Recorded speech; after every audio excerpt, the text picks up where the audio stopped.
You guys know Jack has been living in the rectory here the last number of weeks, and he's been a blessing to have around the parish and the rectory. But yesterday he ate a slice of chocolate cake in the fridge that had my name on it. I haven't talked to Jack about it yet. I don't intend to, maybe even, but I just wanted to let you all know that. Okay, that didn't happen. There was no chocolate cake. It's a silly example, but we do that kind of thing all the time. And I think the fact that it's a silly example is also it's a good thing to use a silly example, because even the smallest of things or the silliest of things can get us. It can rest in our heart. So in that sense, it's not silly because it's real.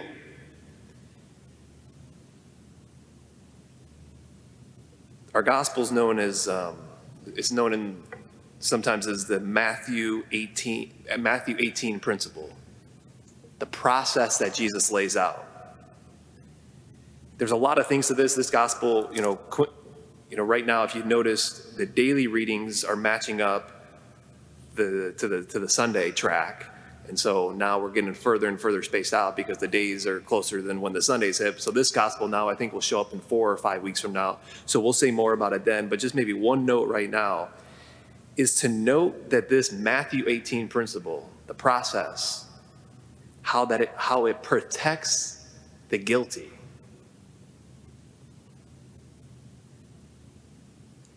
It keeps the sin and information of what happened, the sin, it keeps it in the smallest possible circle. If your brother sins against you, go and tell him his fault between him and you alone. It protects the guilty. It protects their reputation. You all don't need to know that Jack is a cake stealer. I mean, he's not a cake stealer. But even if he were, you didn't have to know that. This principle, it protects the guilty. It protects their reputation. How often we gossip and detract. The sin of gossip, the sin of detraction, if we followed this principle, it would big time reduce the carnage